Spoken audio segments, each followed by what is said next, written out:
4, 3, 2, 1, and we are live with Dr. Christopher Earnshaw, who is one of the world's leading scholars of alchemy, Hermetic philosophy, and Freemasonry. Drawing on his extensive academic background and decades of research, we're going to explore the history, symbolism, and deeper spiritual traditions behind these timeless subjects, offering insights rarely discussed in mainstream conversations. Huge thank you for coming on, Chris. And the first thing I would like to ask is what put all of this onto your radar? So I have a long history of masonry through my family. My father, grandfather, and I believe my great-grandfather were all masons in England. And so, yes, it's always been of interest to me. I see. So it's you've got the Masonic DNA in the family. I think so. Yes. Yes. Yeah. All right. And you've sent us a presentation. So I'm going to put that on the screen now. Here we go. Spiritual alchemy and Freemasonry. And when we hear the word alchemy, we do, of course, think of these ancient people trying to convert things into gold. Is that Correct. a cliche? Is there far more to it than that? There is more to it than that. It's actually slightly complicated, but I'll try and make it easier to understand for your audience. Yes, please. So how would you define it? Well, it is a precursor to chemistry. And in fact, we get the word chemistry from alchemy, alchemistry. So it's, I would say it was a simple person's understanding of what chemistry is. Okay, so let us... And from alchemy, we got so many things like dyes for fabrics and perfumes, and all sorts of byproducts were invented, but not gold. Okay, yep, they're still trying to figure that one out. How do we get to the next page then in the presentation? Click. Okay. So the practitioners in the old days were very religious. And so that's an important point. It wasn't just people trying to make gold. They thought they were doing God's work. They were speeding up nature in one way of thinking. The word alchemy is actually Egyptian, and it means black earth. And it refers to the fertile earth either side of the Nile, because the Nile floods every year and it brings silt down from Upper Egypt into Lower Egypt. And if this rich earth didn't come, then the country wouldn't be able to grow its crops and there would be famine. And that's what happened many times in ancient Egypt. So in this picture, which dates from 1590, I believe, it shows a large room, and alchemy was very expensive, so it tended to be done by rich people, and obviously this is a rich person's house. On the left side, he is praying at an altar, and in the middle there is a table with lots of including musical instruments, but chemical things. And then on the right hand side, where there is a curtain, there would be a furnace. So the alchemist would walk from one to the other, praying and mixing and doing his work. And they were also very secretive. For several reasons. First of all, if they discovered how to make gold, it would make them very rich. But it also made them a target for other people to scam them, I suppose. And so when they wrote down their experiments, they used to use symbolism. And in this picture, we have some birds. I think the one on the right, the red one, is a phoenix. And then we have a black swan. And at the top, you have a mixture of a black and white and red bird, a combined bird. There's a queen on the left. She's got a crown, and on the right is a king. So again, this is the idea that this is a very rich person's uh, experiment, I suppose. These books, one of the most famous books is called Mutus Liber, and it's about 15 pages, but with hardly any writing. It's just pictures. And if you were an alchemist, you would probably know what it meant. It's a little bit difficult to understand. Also, they used esoteric or exotic materials. And here's a picture of, in the foreground, there's a man and a woman, and they are squeezing a length of linen to get the liquid out of it.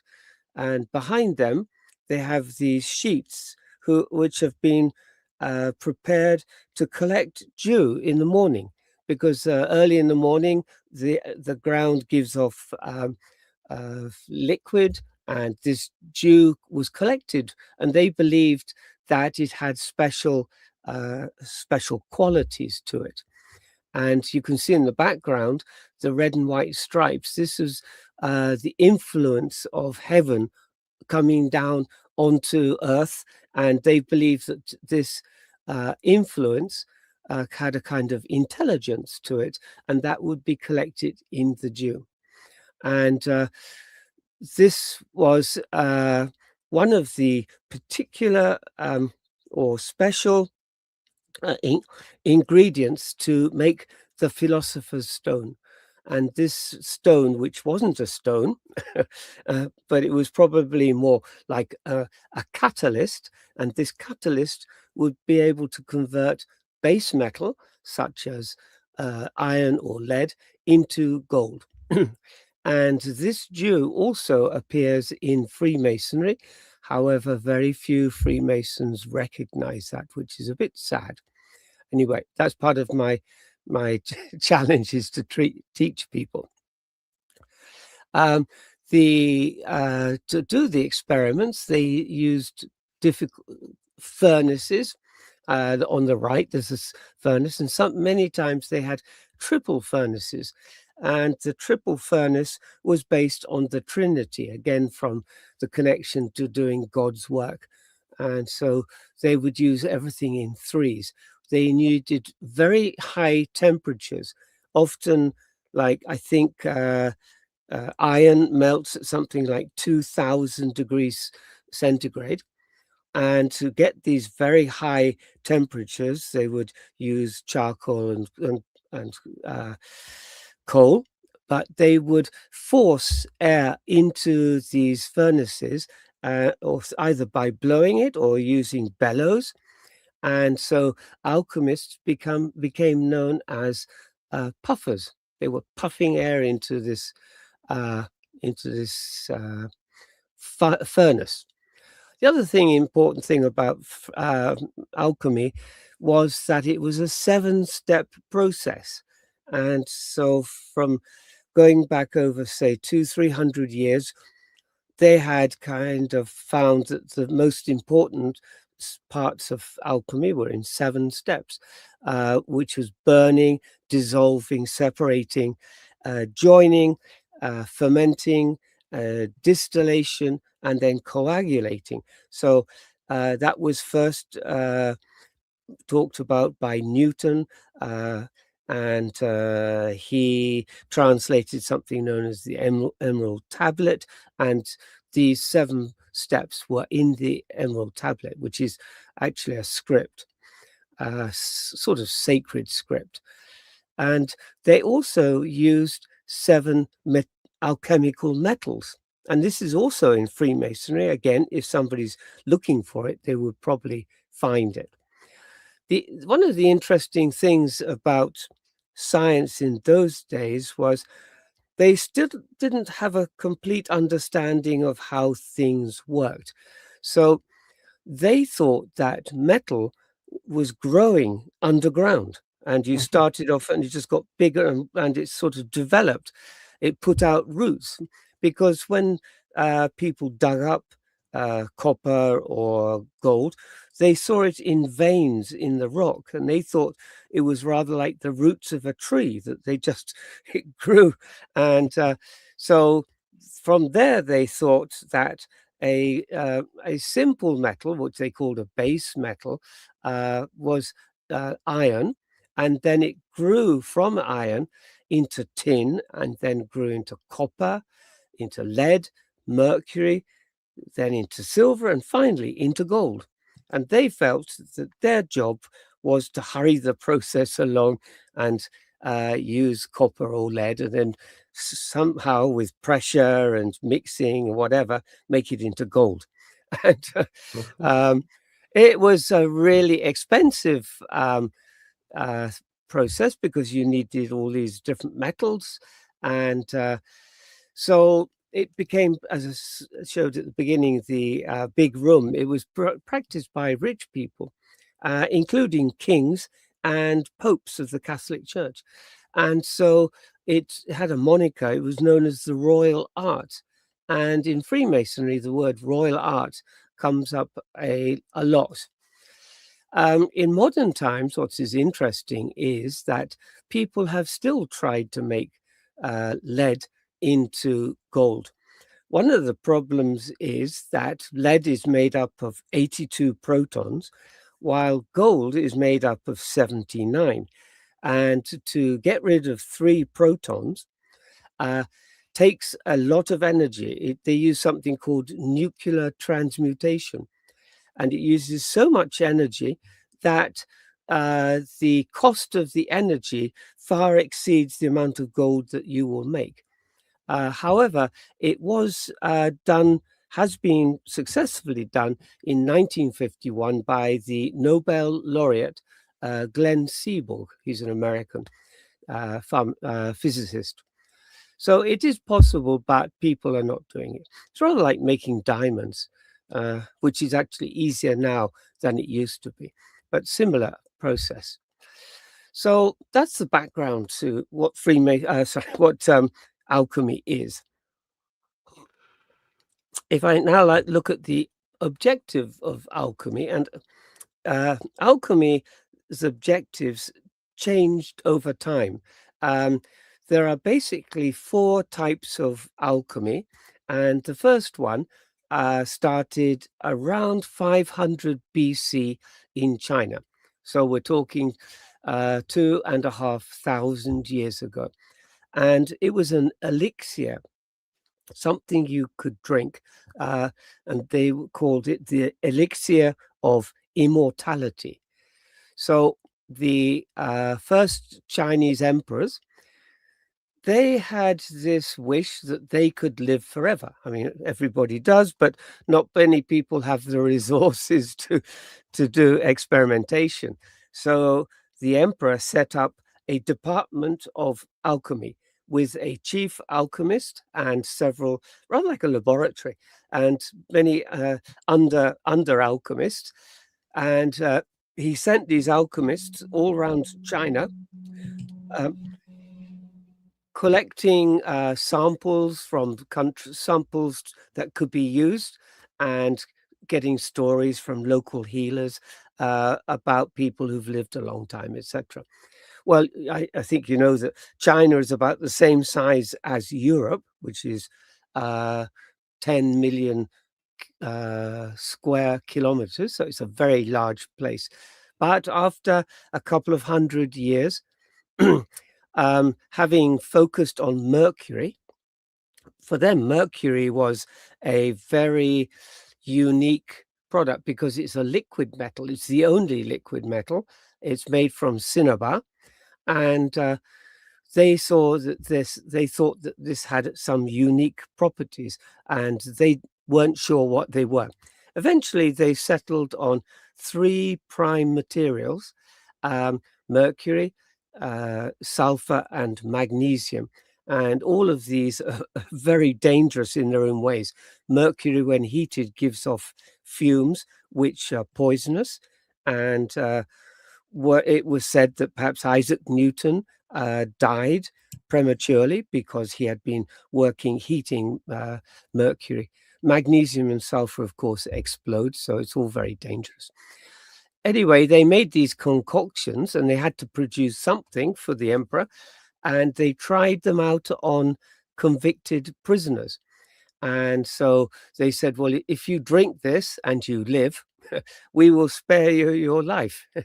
However, nobody survived. Oh, And even so, 9 emperors tried the concoctions, whatever was available when they're about to die. And 9 emperors also died.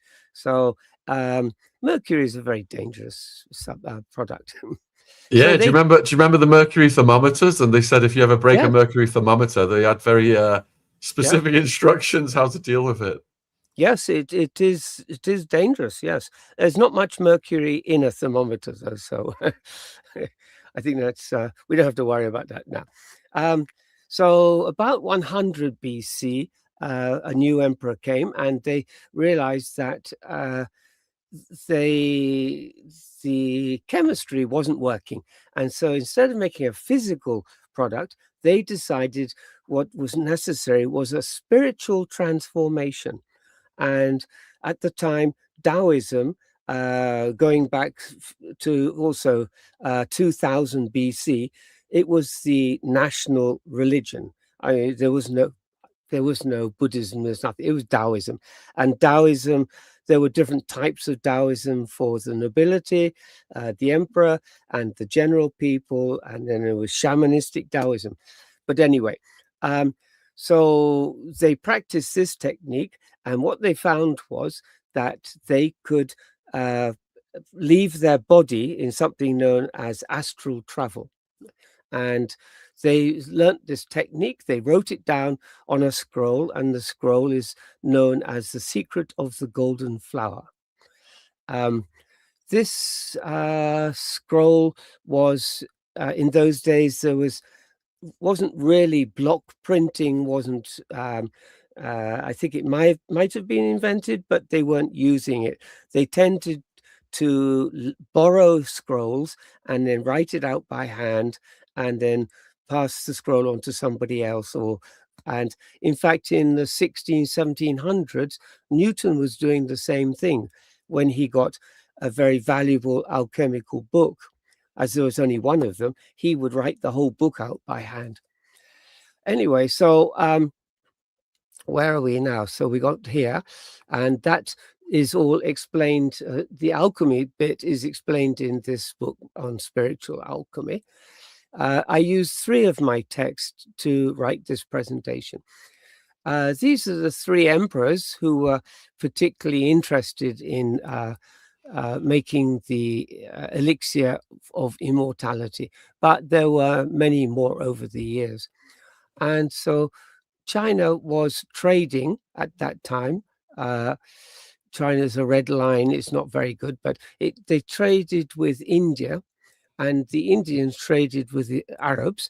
And so this secret idea about alchemy ended up in Arabia, Arabia including Egypt. And Arabs were very advanced in mathematics, also astronomy and metallurgy. And so they studied these ideas about alchemy. And from here, what happened? It's about now 1000 AD. It's the time of the Crusades. And the Templars learnt about alchemy. And through the Templars, it also started to go back to Europe. A lot of the Templars, people misunderstand the Templars. First of all, they were priests. They were part of the Holy Order for the Temple of Jerusalem, but they were also soldiers. And they protected people who were trying to make the journey from Europe to Jerusalem, the pilgrimage. And they protected them, and then they lent them money, and they started a banking system. And from the banking system, they had a trading system, and they had many ships going around Europe. So they were a source of knowledge. So the other thing is that many of them were born in the Levant, and the Levant includes all the far coast of we would now call it Palestine, Lebanon, and all down to I suppose as far as Egypt was all Levant, and they were born there. So their first language was Arabic, and their second language was English, and the third language would have been Latin because they were priests. Anyway, so they learnt this language, and the next step was this is a picture of El Cid. You might have seen the film. When I was a kid, the picture El Cid and Lawrence of Arabia, these epics were very popular in England at the time. But he was part of the Spanish resistance to the Moors. The Moors were a subgroup of Arabs who lived in northern Africa, and mainly from Morocco, Tunis, Libya, that area. And they invaded Spain in 711 AD. And they brought this technology of alchemy with them into Spain. And so the Spanish were persecuted, but they got to learn to live with the Arabs. And with the Arabs, Jews who'd lived in harmony with Arabs for many centuries, they also moved into Spain. And I believe that they used alchemical technology to learn how to make glass, because they used sand, which is basically silica, and they learned this technology of congealing and separation and dividing, and learned to make glass from it. But they were also learning how to make gold. And so they were there 800 years. And then the next slide will show you is a drawing what the final days of the Moorish invasion of Spain look like. This is 1492. American viewers will remember this as when Columbus sailed the ocean blue, but it's also the year of the Reconquista, when King Ferdinand II and Isabella I raised armies and were able to get the Moors to go back to Africa. And the Moors had somewhere to go to because they come from their own countries, even though it was 800-year gap. But the Jews were kind of a wandering tribe, and they were forced into Europe. And they brought this idea of alchemy into Europe. So far we've had two types of alchemy. We talked about the elixir of immortality, which turned into a spiritual exercise. And then we have the making of gold. And now we have the third type of alchemy, which was by monks and friars who used the same techniques to make medicine. And so monks and friars were famous because of their hospitality rule, that they had to give people who were traveling or visiting the area, they had to give hospitality to these people, a room to stay and something to eat, I suppose. And they also were making medicine and healing people, etc. They were also very famous for their tonics, which was a type of medicine in those days. And here's two of them.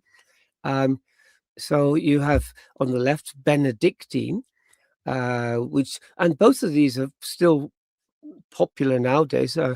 In my house, we only drink them at Christmas. Otherwise, we just keep keep them at the back of the cabinet. But anyway, we bring them out once a year. And so Benedictine was made by the Benedictine monks and Chartreuse by the Chartreuse monks. So yes, and if you go to their website, you will see that there are hundreds of herbs used in the concoction. But again, this is a very secret. For this was their IP, their intellectual property, and it was special to that group of. And I'm only showing two, but there's probably a dozen of these different types of drinks. What happened next was in the early 1600s came Rosicrucianism, and Rosicrucianism was a kind of short-lived, probably about 40 years, 50 years. People were writing books about it, but there was no organization. It came secretly. They were putting posters up on walls in Paris, and then people got very excited, and they were claiming that they had the secret to making gold, etc. But again, within the Rosicrucianism, there's a person called Paracelsus, and he used, again, alchemy to make medicine. And so that became very popular. So the next step was a very large step. And what we have here is just a group of pictures. In 1660, which coincides with the start of the Royal Society in England, this is important because the Royal Society decided to organize what was known as natural philosophy, and that was a blanket term for anything to do with research. So they decided to look at research of bodies, and they called it biology, looking at research of metal as metallurgy, and then chemistry and geology, geometry, etc. So, and then these Royal Societies of Chemistry, Royal Society of Physics, etc., were established. And so because chemistry became an organized subject, alchemy started to die out, and everybody said it was a nonsense thing. You're not going to succeed. Nobody's ever succeeded with alchemy, and so they started focusing on how to make dyes for fabric and how to make flavoring and all sorts of other things in rubber, and rubber coating for clothes and rubber coating for boots, like Wellington boots.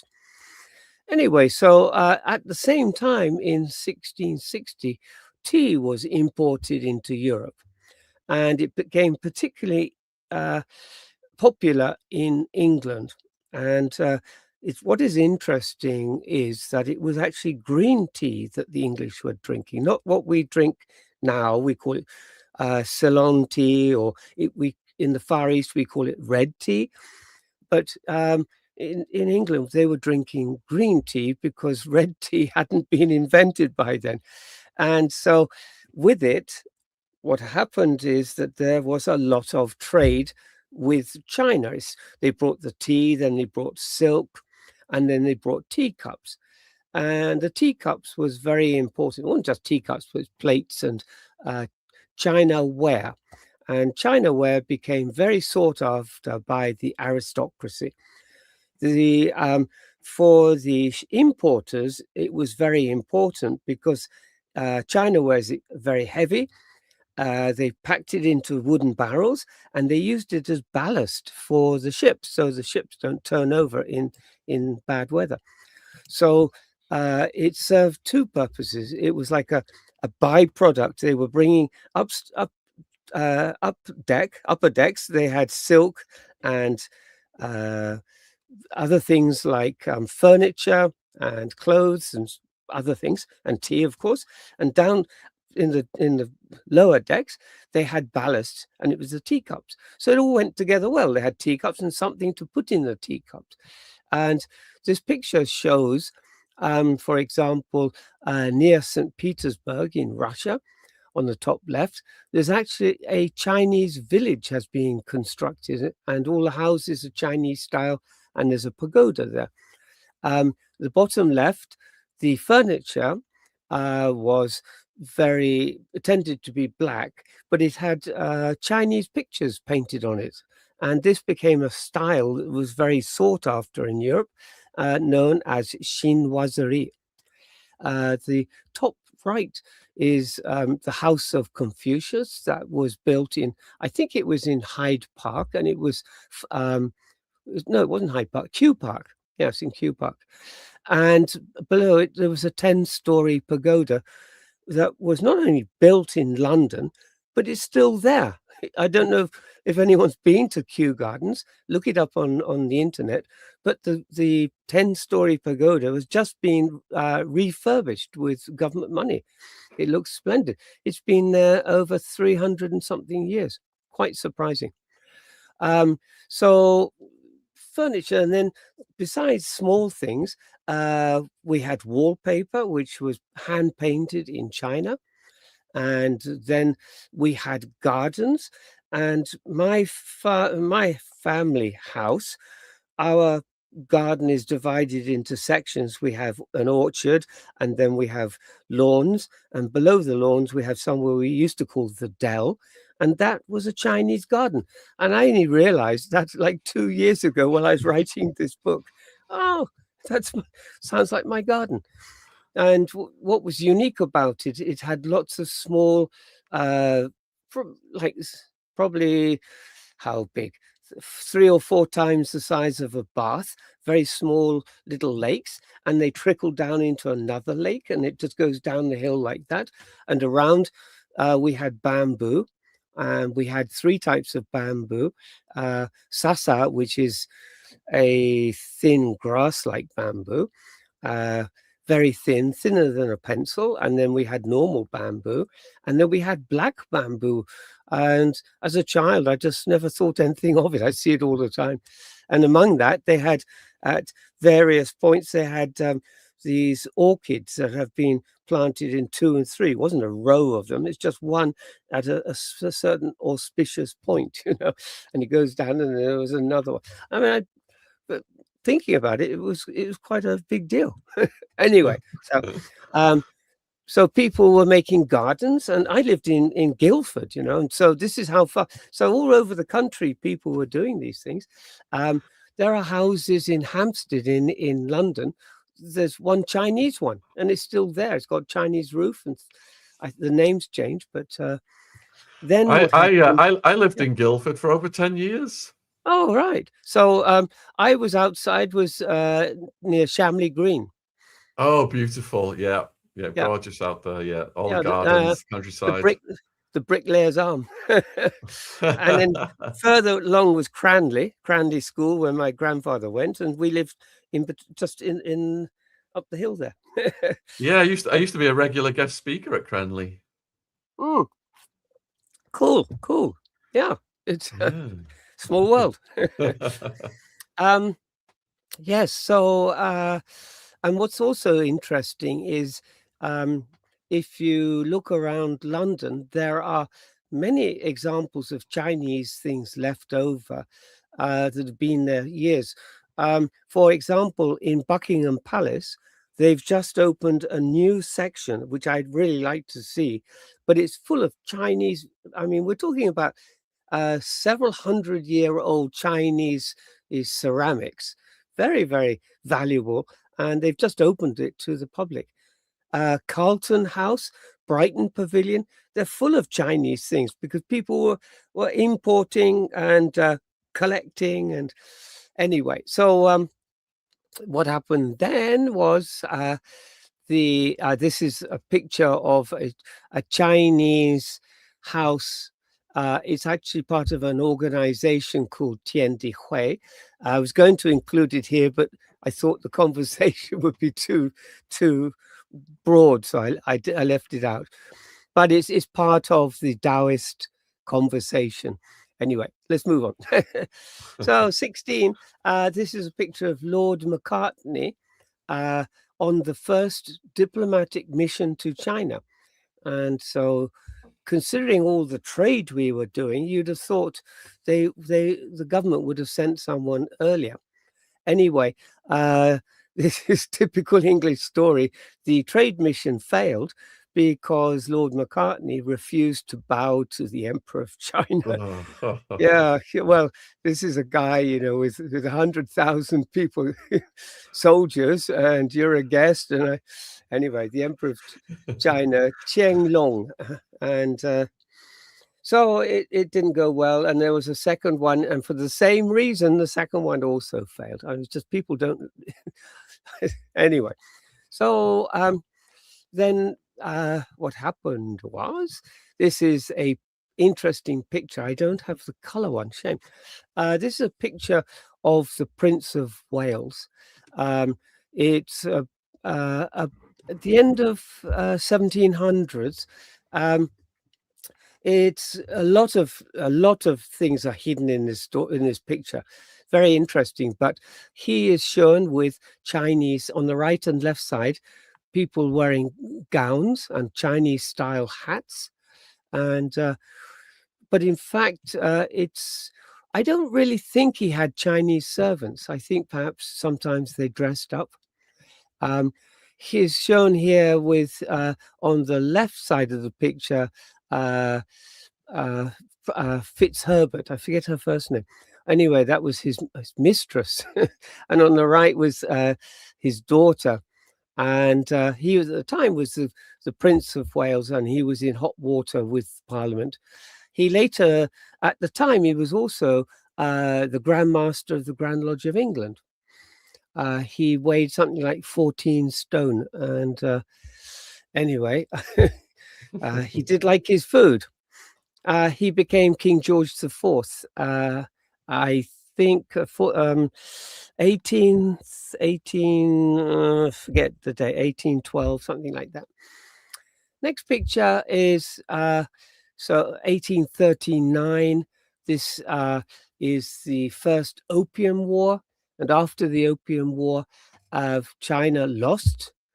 The Opium War is a disgraceful thing when you think about it, because the British were growing opium in India to subvert the Chinese population by getting them high all the time and selling opium cheaply in China.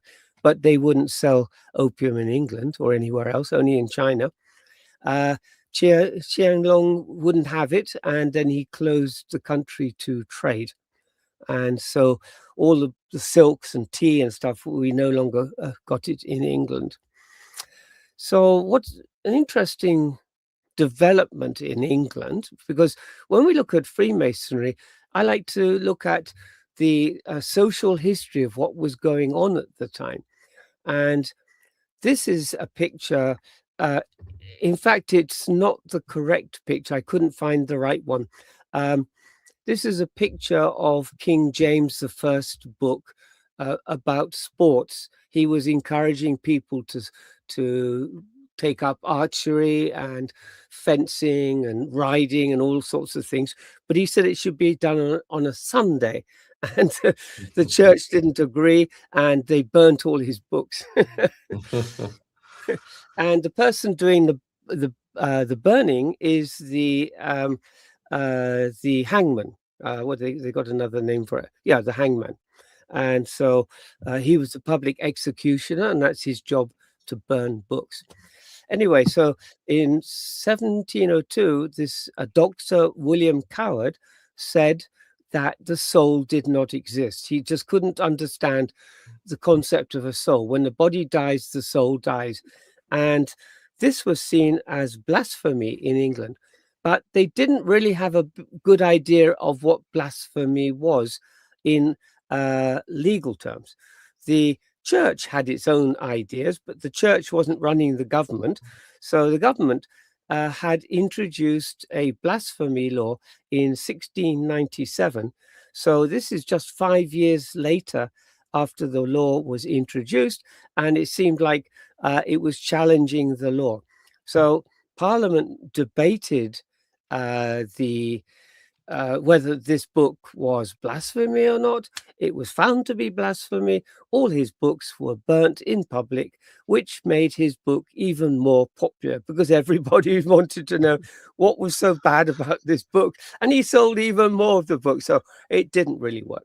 It's rather like prostitution and other things, not easy to organize. Anyway, so what happened was over the coming years, the subject of immortality and the soul became a major controversy in England. And many people, probably a dozen people, were writing books and pamphlets and things about the subject. And even educated people, philosophers, were putting their oar in. And so what then happened was very interesting. I mean, the timing was perfect. This Chinese Mandarin, his name is Shen Fuzhong. He arrived in 1687. So just when was it? Yes, just before the blasphemy law was introduced. And this is the first time a Chinese person had been in England. There had been deckhands on ships who were coolies, what we call coolies, and the word coolie means arduous power. So it was a very arduous job. There'd been coolies, but this is a Mandarin. A Mandarin is a senior official in the Chinese government at the time. And even now, we use the word Mandarin to refer to ministers in the British government. They call them Mandarins. Anyway, so this Mandarin came, and he came with servants. And when he arrived, he was met by some, I believe, by some Jesuit priests, because he had a connection with Jesuits. And eventually he went.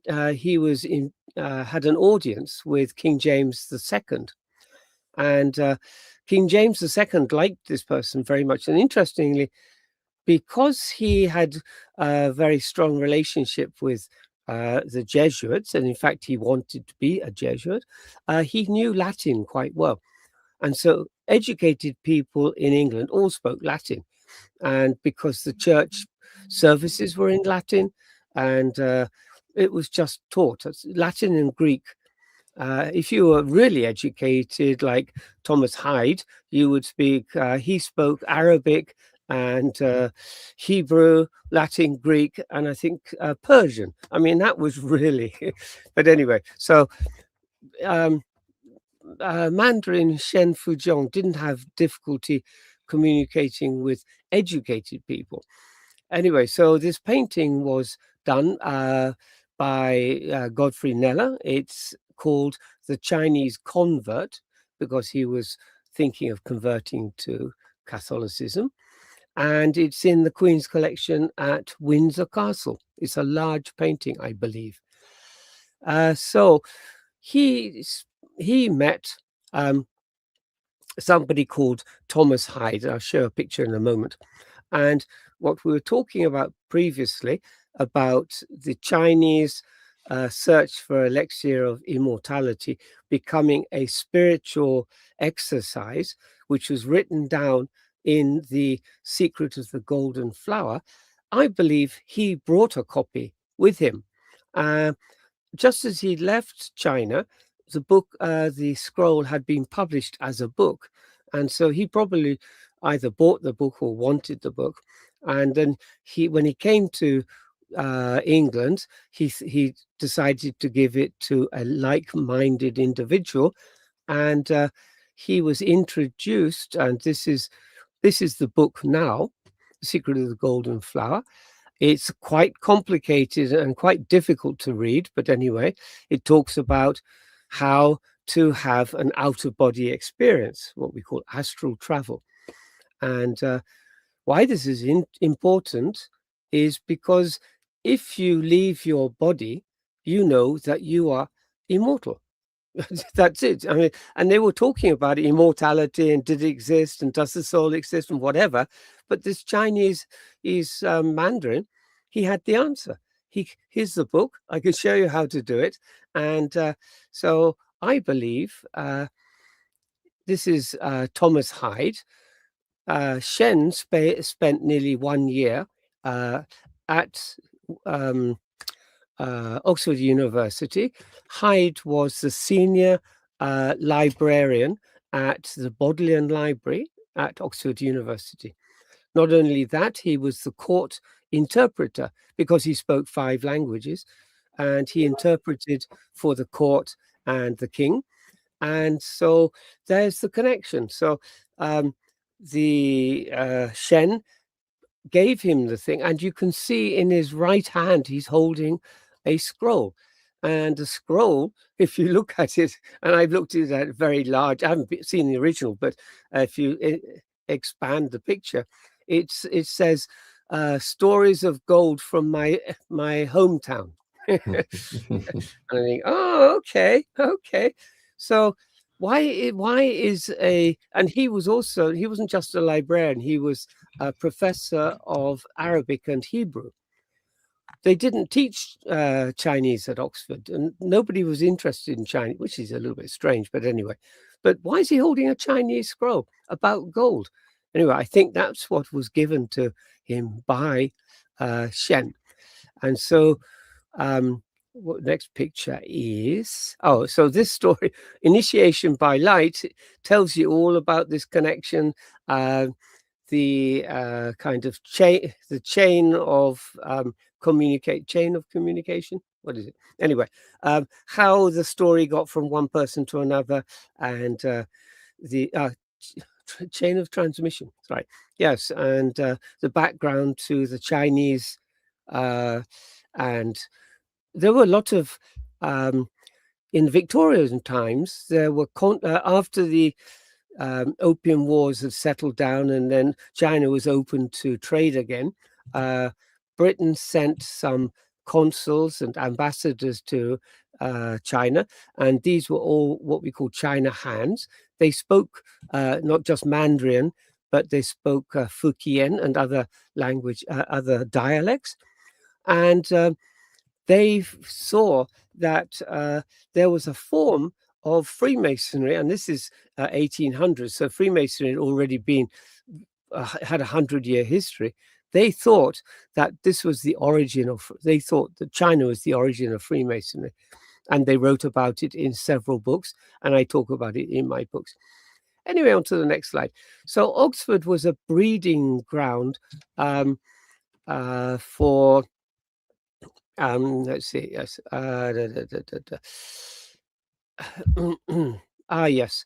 So in the time from about 1700 to 1800, Oxford had many alchemists living and working there, and includes people like Kendall Digby, George Starkey, who is an American, and Elias Ashmole, who established the Ashmolean Museum at Oxford.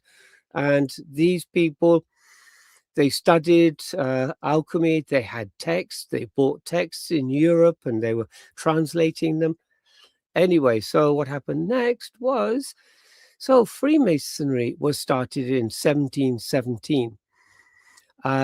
So I believe that the 3 founders of Freemasonry, and which include George Payne and Desaguliers. George Payne and Desaguliers worked for Newton, and George Payne was George Payne worked at the Mint in London, while Newton worked at the Treasury, and the Treasury and the Mint were in the same building. And the Mint, of course, they were making stamping coins, and also trying to stop counterfeiting, what they called clipping, counterfeiting of coins. And so George Payne and Newton was a dedicated alchemist, and he had his own furnaces and things.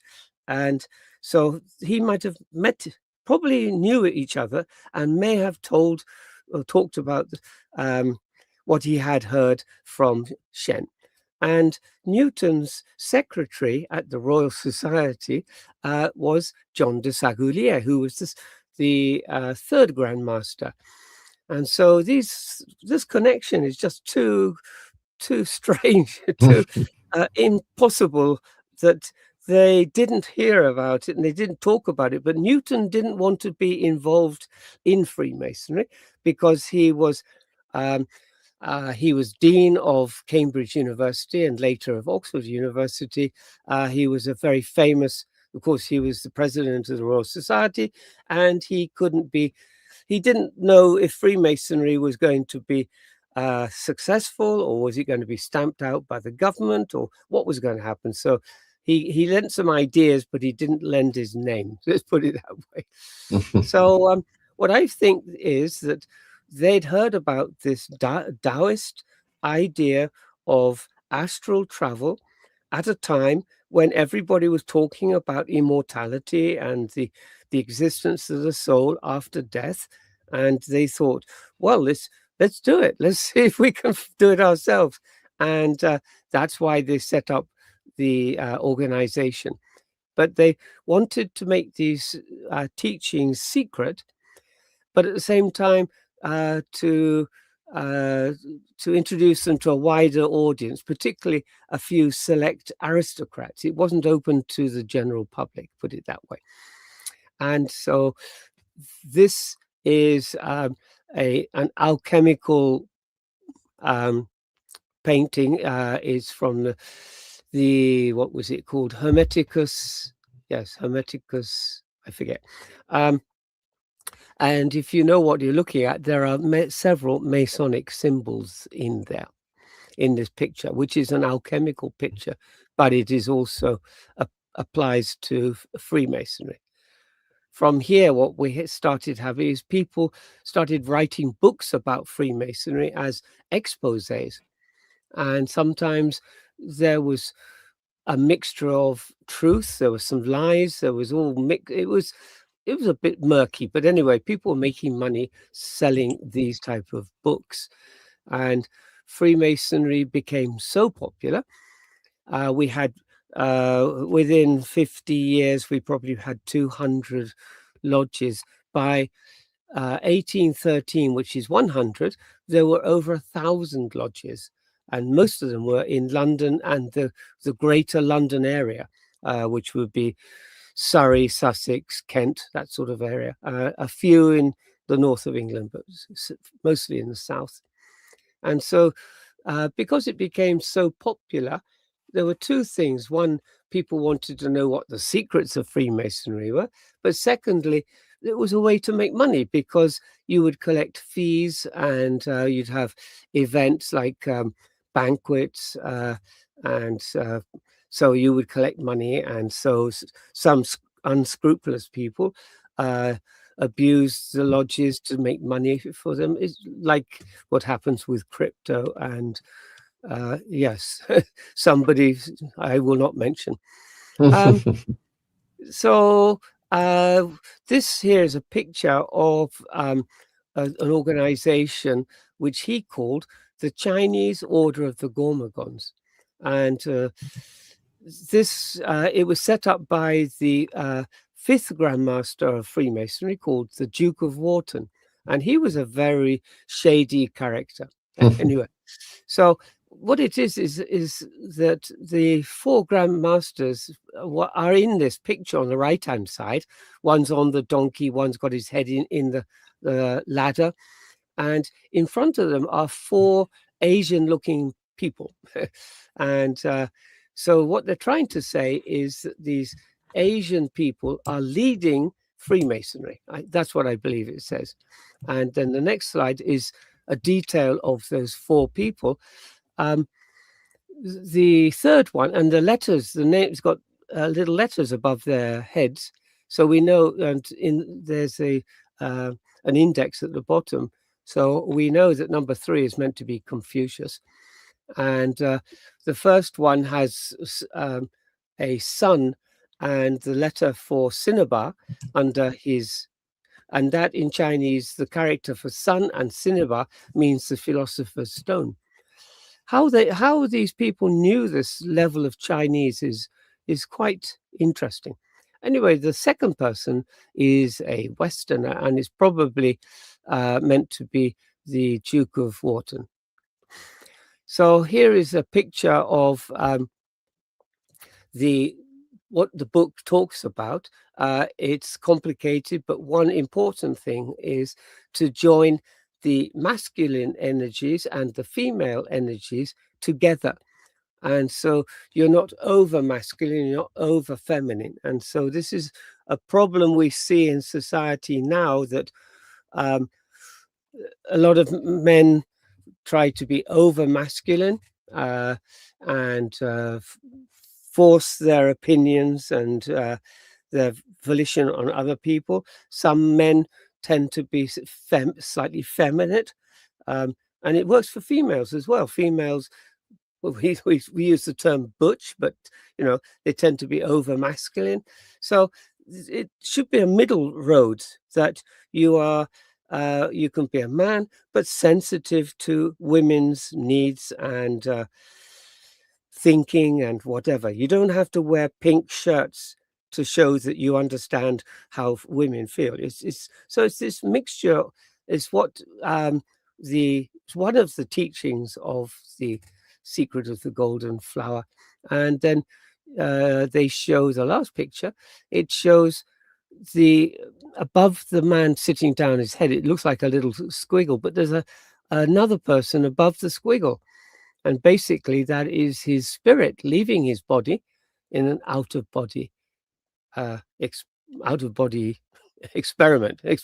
Anyway, yes. So what's really interesting for me is that alchemy has, because of Freemasonry, it has come full circle in this search for immortality. It started off trying to get the elixir of immortality, and then it got taken down one road to making gold, and another go for making medicine and alcohol, and now it's come back full circle in that Freemasonry is kind of the what's the word? Teaching people how to understand immortality. And I don't have a picture. I should have found it somewhere, but this is the kind of the last slide. But in about 1730-35, so the Grand Lodge of England had been established. A Swedish engineer known as Emanuel Swedenborg, he joined a lodge in London. He'd actually joined it before. He joined, it's complicated. There were different types of organizations until Freemasonry got established. There were St. John's lodges, and there were lodges of the ancients, etc. But anyway, Swedenborg was a Freemason, and about 1740 something, he decided that he no longer wanted to work at all. He wanted to study spirituality, and he started exercising. I don't know if he read The Secret of the Golden Flower, but I think he was influenced by what he heard in Freemasonry, and he started having out-of-body experiences, and he wrote them down in his book Heaven and Hell, which was published in 1756. So that shows the kind of connection, I think, there between spirituality and out-of-body experiences and Freemasonry and Swedenborg and things. So basically, this is my theory. And if you have any questions, please ask. Absolutely. My first question is, Dr. Christopher Earnshaw, do you have any more wonderful presentations like this? Because that was riveting. Oh, thank you. Yes, Yeah. so I have different ones for different audiences. Yes, I have lots of them. What subjects? Well, I could open them up now and find out. I'm not quite sure what's up. Let's have a look. Pictures, podcasts. Most of them are this type of esoteric. Here we are. So, uh, in Freemasonry, there are degrees, and then there are higher degrees, and one of them is called the Royal Arch. And so we'll talk about that. Then I talk about the class structure and the the schism between the lodges in the early days, the problem of Euclid. Yeah, it's a Masonic problem. Let's see, Masonic tarot cards. I'm a tarot master, so I design my own tarot cards, but there is actually a Masonic tarot card. There's Freemasonry and the Kabbalah. Let's see, there's a problem with class structure and Freemasonry, and a little bit, boring. They're mainly things that would interest Masons. Well, they're certainly interested to the viewers. Viewers, put a 1 in the chat if you'd like Dr. Christopher Earnshaw to come back and do another presentation at some point. If you've got any Please. questions, put them in the chat. I think many people are curious. When Yeah. did the royal family, the UK royal family, become so steeped in Freemasonry? Yes. So the first, what happened was originally it was just aristocrats. The first was the Duke of Montague, and I think that was probably 1721 or so. And following him, he had a few personal problems, so he stepped down. Then the next one was the Duke of Wharton, who was a problem. He had all the wrong credentials. He elected himself as Grand Master. He lasted 6 months. And then I think the first member of the royal family was the Duke of Connaught. I might even have a note about it. The Duke of Connaught. No, I don't. Prince of Wales. So yes. Then after the Duke of Connaught was the Prince of Wales, who became King George IV in 1813. Then most of the royal family were Masons, and the only one that kind of stands out was Prince Albert, the consort to Queen Victoria.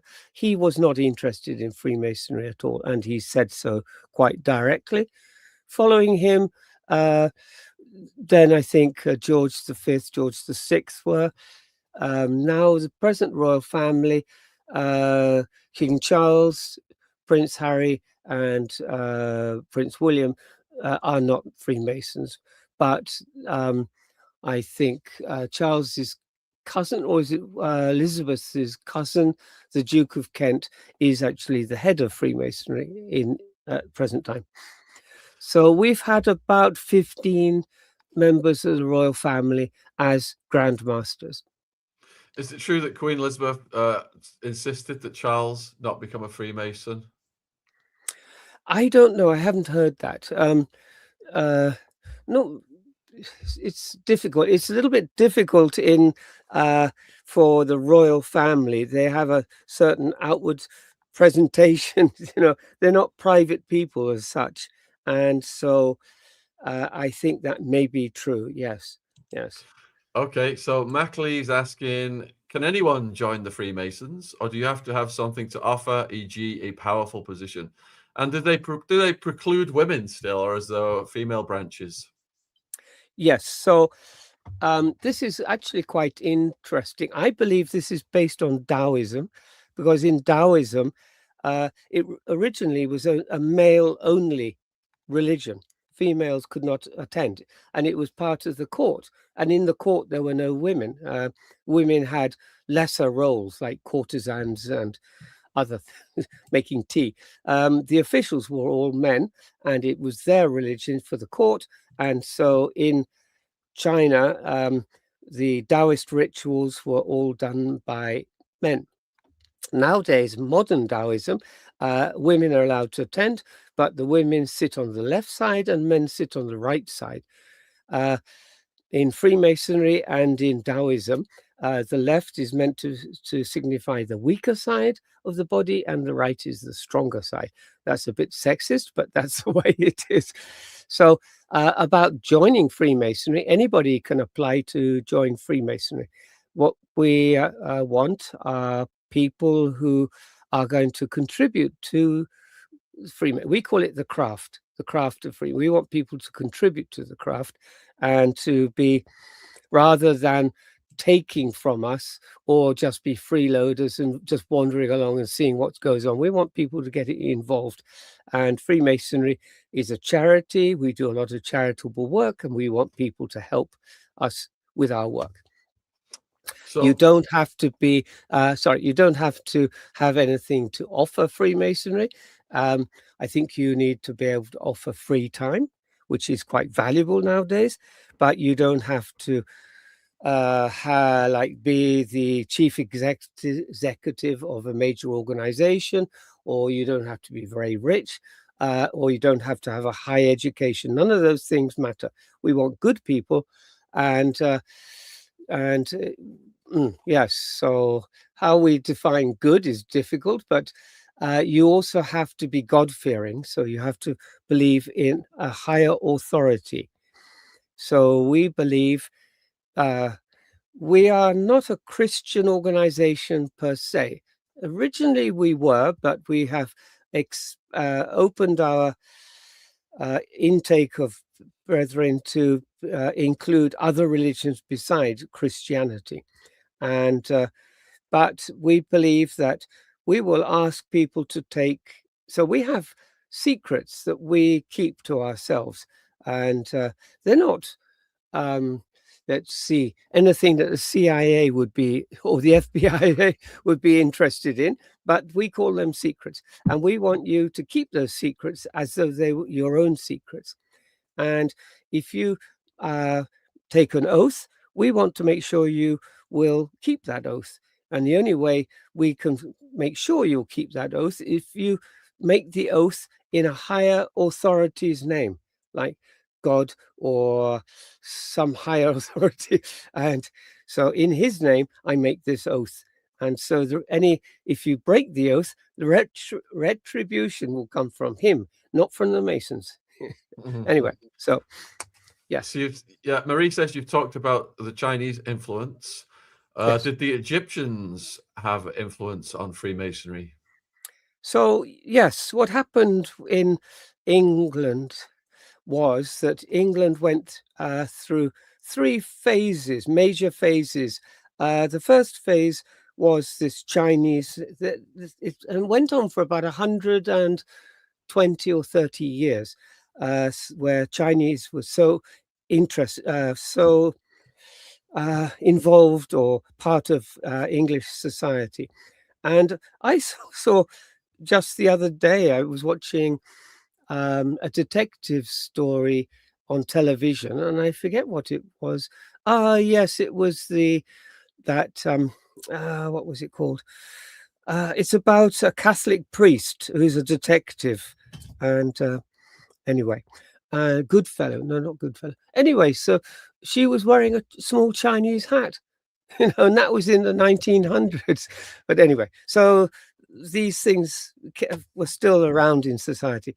So after the Opium Wars and the close of trade with China, what happened at exactly the same time is that there was this Napoleonic expedition to Egypt. And I'm not sure why he went there, because there was nothing much there. The population had all disappeared. The pyramid was there. The Sphinx was up to the top of its head. It was covered in sand. So one of the first things he did was to dig out the Sphinx, because he didn't know what it was. So they wandered around Egypt, taking drawings. There was no photography, so they're drawing things. And they found all these hieroglyphs. And of course, nobody knew how to read it. They brought the samples back to France, and then an Egyptian scholar called Champollion, he I missed out a bit. They found this stone in Egypt which had 3 languages on. One was Greek, and then I think it was hieroglyphs, Greek and Assyrian, perhaps. Anyway, so this Rosetta Stone was taken back, and he was able then to transliterate, and then they were able to understand what was written on the walls of the pyramids and Sphinx and whatever.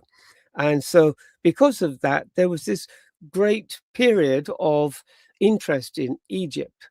And many people were writing saying, yes, but this story of, because there's a misunderstanding.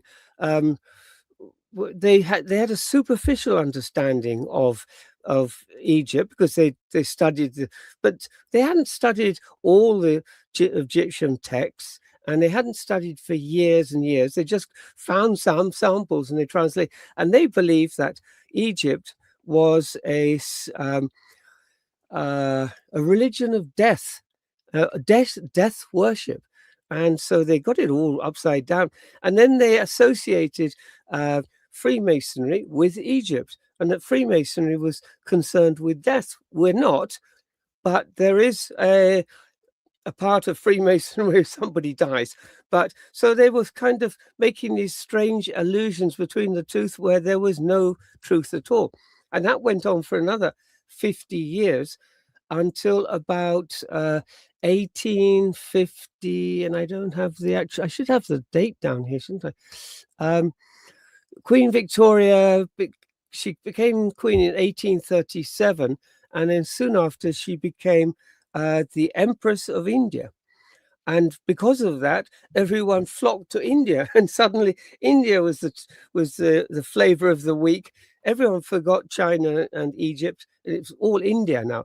And so that's how society goes. And so Queen Victoria became an influencer, I suppose. And so the thing about Egypt is there is no real connection with Freemasonry and Egypt. It's very superficial, but people still make those connections. And so I'm trying to put I keep forgetting my English because I speak Japanese all the time and I forget English. Put the history straight. Is that right? Put the story straight that it was China that influenced Freemasonry and not all the other. Yeah. Sorry. It's been absolutely fascinating. We've run out of time. There's endless questions, so we'd love to get you back. We've got all your links in the description box. You've got your channel. We've got your books, your website. Oh, so very kind. Is there anything you'd like to say in conclusion to the viewers? I forgot to mention that women are welcome in Freemasonry. We have a organization for women Freemasons. There are actually 2, HFAF, half, I think. In America, there are more organizations open for women. So this is a worldwide organization, over 5 million members. And I didn't tell you. Have we got 2 minutes? Yes, go for it. Oh, okay. So I first discovered this in 2016. I didn't know anything about this Chinese connection. In years past, I was at London University. I studied Chinese and Japanese, and I studied Mencius. And I met a professor from Taiwan, and we were talking about Mencius, and he invited me to Taiwan. And I spent a week or 10 days in a Daoist temple, and I saw an initiation happening there. And I thought, this is the same as Freemasonry. And I was so surprised. Everything was exactly the same as Freemasonry. And I thought, why? Why? So then I started studying, and then Taoism has been, without change, the same rituals have been going on in Taoism for 3,000 years. Freemasonry only has 300-year history. Well, only. But so that's started me thinking. And then I found the connection to Shen Fuzhong, and the whole thing opened up. Anyway. All right. Well, huge thank you for coming on. I'm going to let you get on with your day. Have a great rest of your day over there in Surrey. Thanks, Shaun. And you take care. Cheers. Thank you very much. Great Thank seeing you. you. Absolutely fascinating. I love it when we take a journey through history over the centuries, all the different schools of philosophy, and how these thoughts have shaped where we are in the modern day, how it all intertwines and links over the ages. So, yeah, that was riveting. So well researched. Love the presentation. Love the voice. And many people said loving the voice. So I'm back tomorrow with Micah Turnbow. We're going to be talking about modern day Satanism. So this is Saturday night, 8 p.m., August 1st. Spiritual warfare, angels, demons, modern Satanism. And Ron is coming up next. He's got his daily show at 2 p.m. today. And then tonight, we have got The Hidden Economy, What They Don't Want You to Know with Carl Denninger. So 2 more shows coming up today, folks. If you're watching on replay, all of Dr. Christopher Earnshaw's links are in the description box. So please check out and support his work. He's got his X down there as well. So if you've got any more questions,